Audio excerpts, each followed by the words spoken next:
And this one's called The Rabbit Sends in a Little Bill. It was the White Rabbit, trotting slowly back again and looking anxiously about as it went, as if it had lost something. And she heard it muttering to itself, the Duchess, oh my dear paws, oh my fern whiskers shall get me executed, as sure as ferrets are ferrets. Where can I have dropped them, I wonder?" Alice guessed in a moment that it was looking for the fan and the pair of white kid gloves, and she very good-naturedly began hunting about for them, but they were nowhere to be seen. Everything seemed to have changed since her swim in the pool, and the great hall with the glass table and the little door had vanished completely. Very soon the rabbit noticed Alice, as she went hunting about, and called out to her in an angry tone, "Why, Marianne, what are you doing out here? Run home this moment and fetch me a pair of gloves and a fan. Quick now!" And Alice was so much frightened that she ran off at once in the direction it pointed to, without trying to explain the mistake that it had made. "He took me for his housemaid," she said to herself as she ran. "How surprised he'll be when he finds out who I am. But I'd better take him his fan and gloves, that is, if I can find them." As she said this, she came upon a neat little house, on the door of which was a bright brass plate with the name W. Rabbit engraved upon it. She went in without knocking and hurried upstairs, in great fear lest she should meet the real Marianne, and be turned out of the house before she had found the fan and gloves. "How queer it seems," Alice said to herself, "to be running errands for a rabbit. I suppose Dinah will be sending me on errands next." And she began fancying the sort of thing that would happen. "Miss Alice, come here directly and get ready for your walk." "Coming in a minute, nurse, but I've got to watch this mouse hole till Dinah comes back and see that the mouse doesn't get out. Only I don't think," Alice went on, "that they'd let Dinah stop in the house if it began ordering people about like that." By this time she had found her way into a tidy little room with a table in the window, and on it, as she had hoped, a fan and 2 or 3 pairs of tiny white kid gloves. She took up the fan and the pair of the gloves, and was just going to leave the room when her eye fell upon a little bottle that stood near the looking-glass. There was no label this time with the words "Drink Me," but nevertheless she uncorked it and put it to her lips. "I know something interesting is sure to happen," she said to herself, "whenever I eat or drink anything. So I'll just see what this bottle does. I do hope it'll make me grow large again, for really I'm quite tired of being such a tiny little thing." It did so indeed, and much sooner than she had expected. Before she had drunk half the bottle, she found her head pressing against the ceiling, and had to stoop to save her neck from being broken. She hastily put down the bottle, saying to herself, "That's quite enough. I hope I shan't grow any more. As it is, I can't get out at the door. I do wish I hadn't drunk quite so much." Alas, it was too late to wish that. She went on growing, and very soon had to kneel down on the floor. In another minute there was not even room for this, and she tried the effect of lying down, with one elbow against the door and the other arm curled around her head.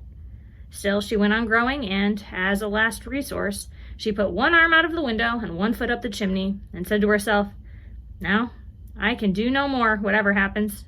What will become of me?" Luckily for Alice, the little magic bottle had now had its full effect, and she grew no larger. Still, it was very uncomfortable, and as there seemed to be no sort of chance of her ever getting out of the room again, no wonder she felt unhappy.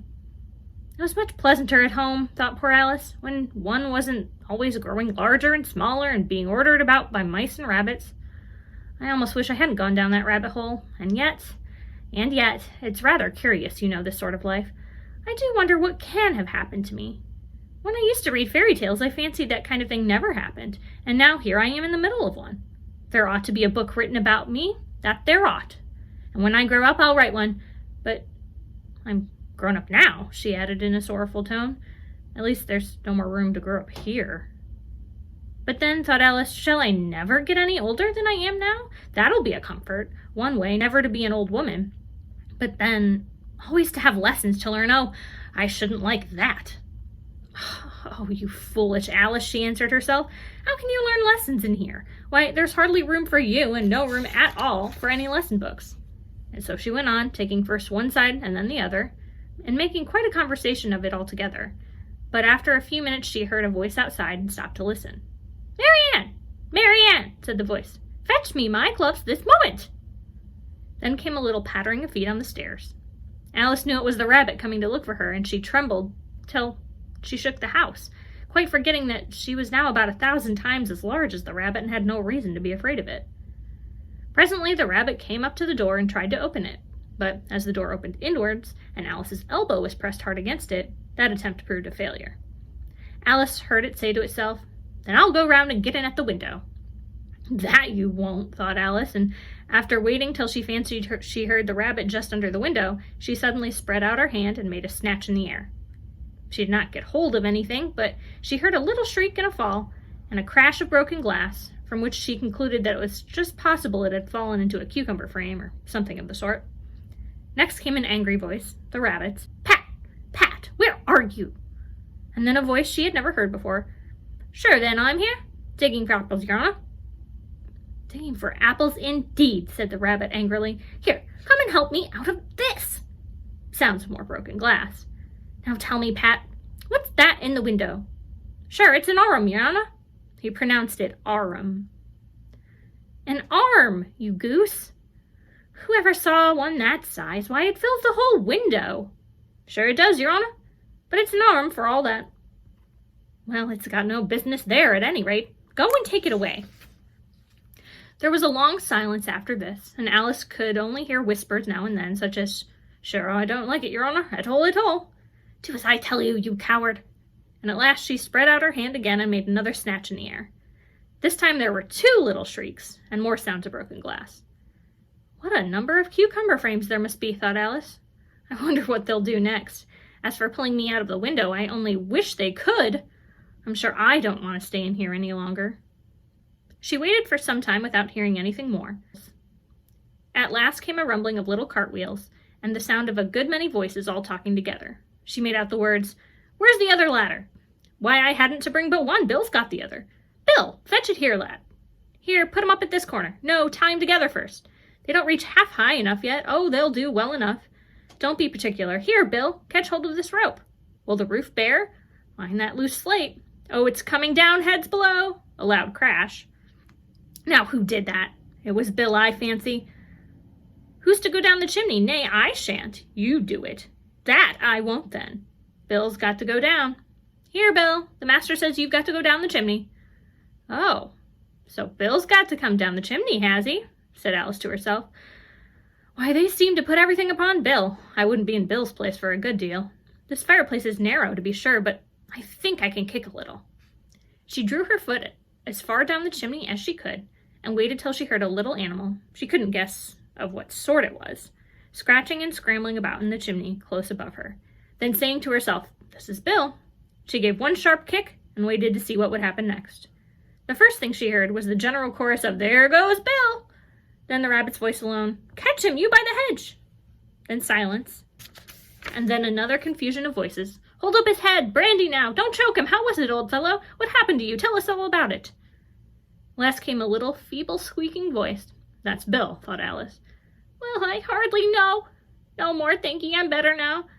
But I'm a deal too flustered to tell you. All I know is something comes at me like a jack-in-the-box, and up I goes like a skyrocket." "So you did, old fellow," said the others. "We must burn the house down," said the rabbit's voice, and Alice called out as loud as she could, "If you do, I'll set Dinah at you." There was a dead silence instantly, and Alice thought to herself, "I wonder what they will do next. If they had any sense, they'd take the roof off." After a minute or two, they began moving about again, and Alice heard the rabbit say, "A barrowful will do, to begin with." "A barrowful of what?" thought Alice. But she had not long to doubt, for the next moment a shower of little pebbles came rattling in at the window, and some of them hit her in the face. "I'll put a stop to this," she said to herself, and shouted out, "You'd better not do that again," which produced another dead silence. Alice noticed, with some surprise, that the pebbles were all turning into little cakes as they lay on the floor, and a bright idea came into her head. "If I eat one of these cakes," she thought, "it's sure to make some change in my size. And as it can't possibly make me larger, it must make me smaller, I suppose." So she swallowed one of the cakes, and was delighted to find that she began shrinking directly. As soon as she was small enough to get through the door, she ran out of the house, and found quite a crowd of little animals and birds waiting outside. The poor little lizard Bill was in the middle, being held up by 2 guinea pigs, who were giving it something out of a bottle. They all made a rush at Alice the moment she appeared, but she ran off as hard as she could, and soon found herself safe in a thick wood. "The first thing I've got to do," said Alice to herself, as she wandered about in the wood, "is to grow to my right size again. And the second thing is to find my way into that lovely garden. I think that will be the best plan." It sounded an excellent plan, no doubt, and very neatly and simply arranged. The only difficulty was that she had not the smallest idea how to set about it. And while she was peering about anxiously among the trees, a little sharp bark just over her head made her look up in a great hurry. An enormous puppy was looking down at her with large round eyes and feebly stretching out one paw trying to touch her. "Poor little thing," said Alice in a coaxing tone, and she tried hard to whistle at it, but she was terribly frightened all the time at the thought that it might be hungry, in which case it would be very likely to eat her up in spite of all of her coaxing. Hardly knowing what she did, she picked up a little bit of stick and held it out to the puppy, whereupon the puppy jumped into the air, off all its feet at once, with a yelp of delight, and rushed at the stick and made believe to worry it. Then Alice dodged behind a great thistle to keep herself from being run over, and the moment she appeared on the other side, the puppy made another rush at the stick and tumbled head over heels in its hurry to get hold of it. Then Alice, thinking it was very like having a game of play with a cart horse, and expecting every moment to be trampled under its feet, ran round the thistle again. Then the puppy began a series of short charges at the stick, running a very little way forwards each time and a long way back, and barking hoarsely all the while, till at last it sat down a good way off, panting, with its tongue hanging out of its mouth, and its great eyes half shut.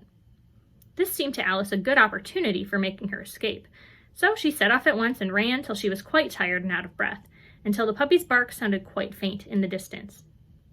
"And yet what a dear little puppy it was," said Alice, as she leant against a buttercup to rest herself, and fanned herself with one of the leaves. "I should have liked teaching it tricks very much, if I'd only been the right size to do it. Oh dear, I'd nearly forgotten that I've got to grow up again.